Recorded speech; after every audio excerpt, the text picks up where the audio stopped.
Baba Saheb doctor Ambedkar ने गांधी का बहुत विरोध किया, लेकिन गांधी के अनशन से होने वाली संभावित मृत्यु के दबाव में बाबा साहेब ने पूना पैक्ट मंजूर कर लिया।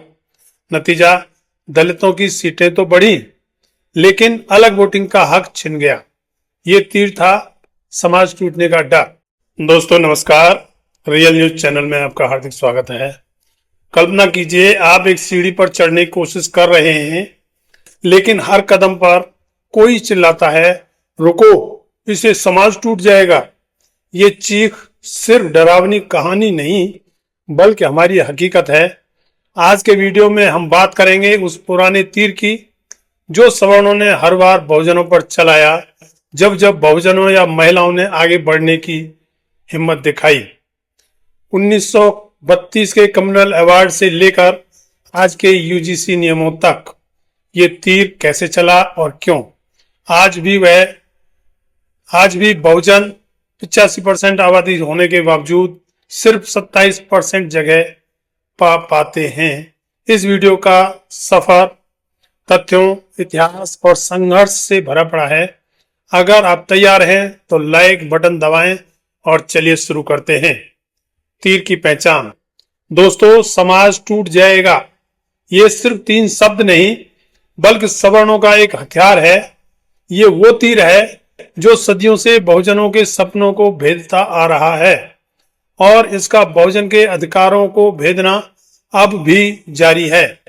जब भी आरक्षण, शिक्षा या अधिकार की बात आई, यही राग अलापा गया कि समाज टूट जाएगा। क्यों?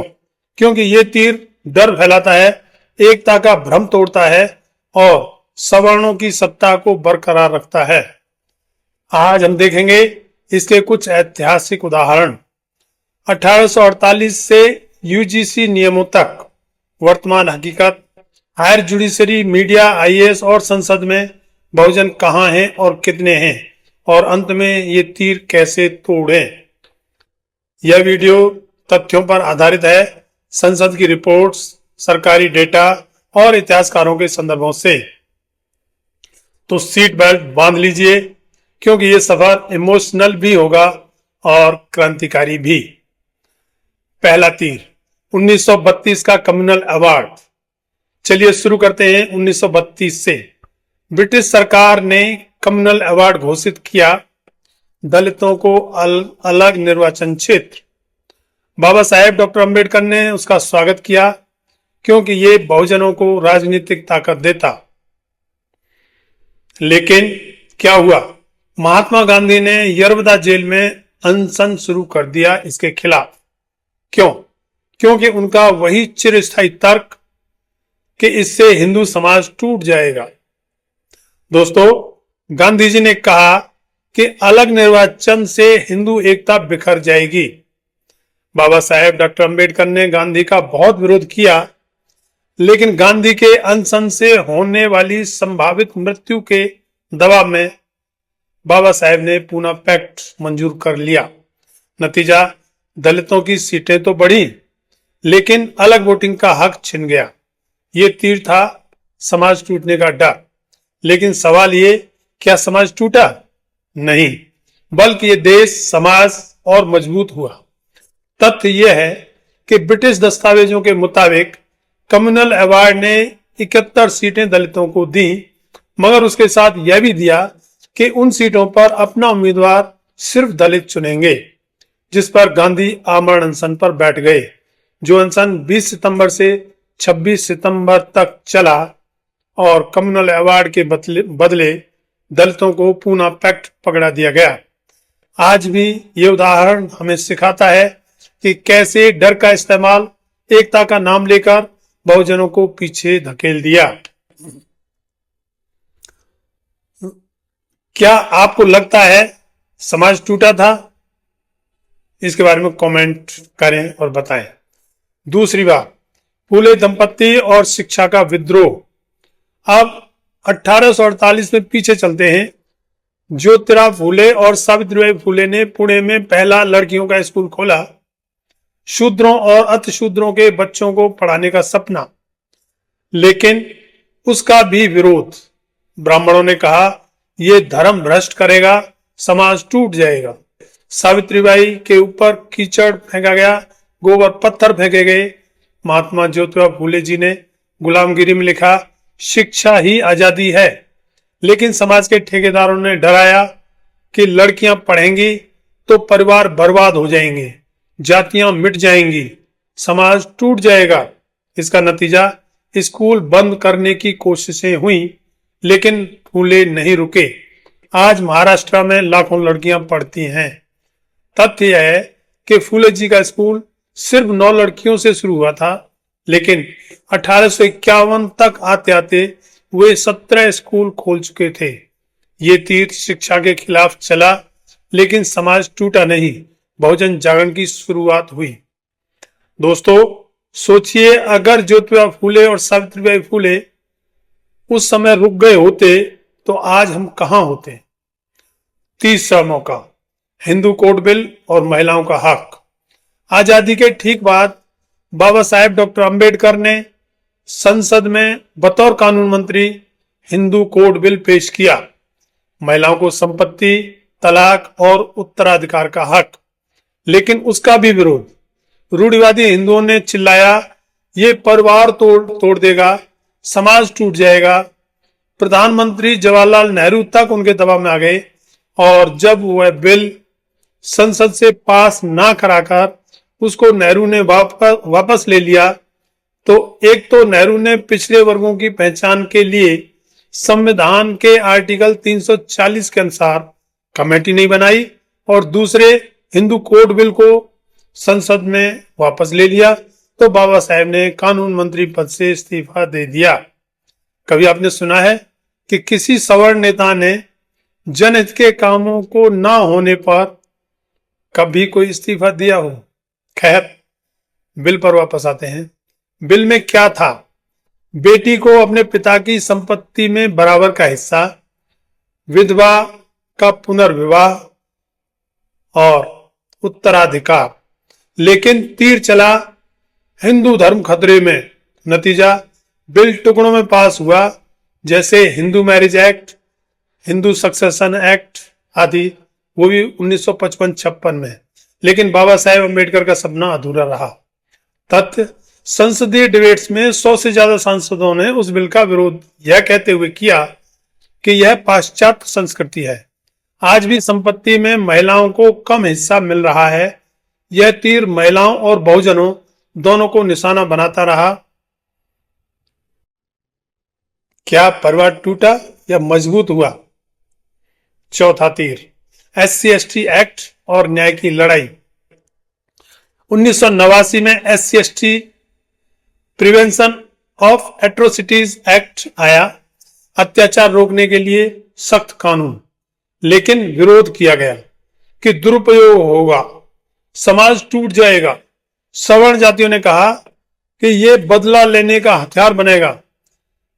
सुप्रीम कोर्ट ने भी 2018 में इसे डाइल्यूट करने की कोशिश की, मगर क्योंकि अब दलित अपने अधिकारों के लिए लड़ना सीख गए हैं और दलितों ने 2 अप्रैल 2018 को भारत बंद कर प्रोटेस्ट किया और सरकार को सुप्रीम कोर्ट के फैसले के खिलाफ संसद में बिल लाकर एक्ट को वापस मूल रूप में लाना पड़ा, और उसके बाद में सुप्रीम कोर्ट ने भी अपना पहले वाला आदेश वापस ले लिया। लेकिन हकीकत यह है कि NCRB का डेटा कहता है कि दलितों पर अत्याचार के केस लगातार बढ़ रहे हैं, लेकिन कन्विक्शन रेट काफी कम है, जिसकी बहुत सारी वजह हो सकती हैं। और इस एक्ट के दुरुपयोग की जहां तक बात है, तो दुरुपयोग तो किसी भी कानून का हो सकता है। क्या दुरुपयोग के डर से कानून बनाना ही बंद कर दिया जाएगा? वो ये सब बहाने हैं। तथ्य, एक्ट के खिलाफ प्रोटेस्ट हुए, दावा किया गया कि यह रिवर्स डिस्क्रिमिनेशन है। उनका यह तीर न्याय को कमजोर करता है और बहुजनों को असुरक्षित रखता है। पांचवा तीर, मंडल कमीशन और OBC जागरण। 1990 में VP सिंह की सरकार द्वारा मंडल कमीशन लागू किया गया, जिसके अनुसार 52% OBC वर्गों को सरकारी नौकरियों में 27% आरक्षण। लेकिन इस पर भी सवर्णों की चीख पुकार कि समाज टूट जाएगा, मेरिट मर जाएगी। बीजेपी ने विरोध किया और कहा कि हिंदू समाज बटेगा। छात्रों ने आत्मदाह किए, लेकिन कमीशन आया। मंडल ने साबित किया कि आरक्षण से समाज मजबूत होता है, ना कि टूटता। तथ्य: कमीशन 1979 का, रिपोर्ट आई 1980 में और लागू हुई 1990 में। फिर भी सवर्णों द्वारा प्रोटेस्ट। संसद में सवर्ण सांसद राजीव गांधी, जिनकी कांग्रेस सरकार ने इस रिपोर्ट को 10 साल तक ठंडे बस्ते में डाले रखा, उन्होंने कहा कि इस रिपोर्ट को लागू करने से देश भुगतेगा। लेकिन देश फिर भी फला फूला। छठा तीर, आज का यूजीसी नियम। अब 2026 के यूजीसी नियम, इक्विटी रेगुलेशंस, ओबीसी को शामिल कर अत्याचार रोकना। लेकिन फिर वही राग, आरक्षण से विश्वविद्यालय टूटेंगे, समाज बटेगा। प्रोटेस्ट हुए, सुप्रीम कोर्ट ने उसको स्टे कर दिया। नियम कहते हैं एससी एसटी ओबीसी के खिलाफ भेदभाव पर सजा, लेकिन विरोध जनरल कैटेगरी करेगी प्रभावित। तथ्य: यूजीसी ने कहा जातीय भेदभाव की शिकायतें सिर्फ एससी एसटी की ही नहीं है, बल्कि ओबीसी वर्ग के छात्रों की भी हैं। लेकिन सुप्रीम कोर्ट ने वैग कानून बताकर इसको स्टे कर दिया। ये तीर आज भी चल रहा है, वर्तमान हकीकत, आंकड़ों की मार। दोस्तों, इतिहास तो छोड़िए, आज की सच्चाई देखिए।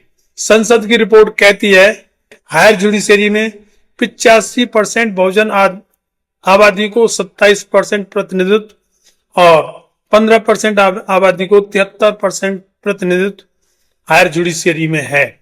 2021 से 26 में भर्ती जजों में से 593 जज भर्ती हुए, एससी के 26, एसटी के 14 और ओबीसी के 80। बाकी 80% सवर्ण जाति से। न्याय कहां है? आगे देखते हैं। मीडिया, बहुजन चेहरे गिनिए। मेन स्ट्रीम मीडिया में 85% बहुजन समाज का कोई आदमी मिलेगा ही नहीं। कोई होगा भी तो भूला भटका, वरना 98% लीडरशिप सवर्ण जातियों की। ऑक्सफैम रिपोर्ट बताती है कि मेन स्ट्रीम मीडिया में सवर्ण जातियों का डोमिनेंस है।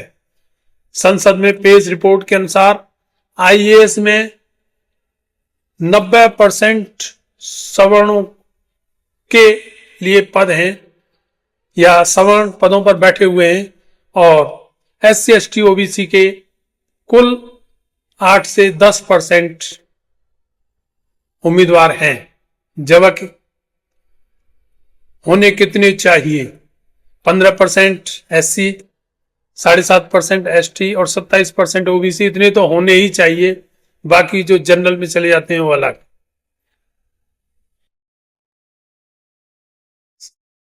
ये आंकड़े संसद में पेश हुए। क्या समाज टूटा? नहीं ना, बहुजन दबे हैं। तीर क्यों चलता है? ये तीर सत्ता बचाने का हथियार है। डर से एकता का भ्रम पैदा किया जाता है। लेकिन बाबा साहेब अम्बेडकर ने कहा था कि राजनीतिक न्याय बिना सामाजिक न्याय के अधूरा ही रहेगा। आज आरक्षण से आईआईटी आईआईएम में बहुजन बढ़े हैं, लेकिन जुडिशरी में क्यों नहीं? क्योंकि तीर चले, यानी कि आरक्षण लागू नहीं हुआ और अभी भी चल रहे हैं। सोचिए उन लाखों बहुजनों की जो मेरिट के नाम पर बाहर हैं। ये अन्याय है, क्रांति का समय है। तथ्य: मंडल कमीशन की रिपोर्ट लागू होने से देश की जीडीपी बढ़ी है, समाज मजबूत हुआ है। मगर कुछ लोगों द्वारा समाज टूटने का जो डर दिखाया जाता है, वह डर झूठा है। दोस्तों, समाज टूट जाएगा, ये इस नाम का तीर टूट चुका है। फूले से अंबेडकर तक संघर्ष जारी है। आज यूजीसी हो या जुडिशरी, आवाज उठाएं, शेयर करें, डिबेट करें, सब्सक्राइब करें अगले वीडियो के लिए। आरक्षण की मिथकें तोड़ें। कमेंट में बताएं कि आपका अनुभव इस मामले में क्या रहा।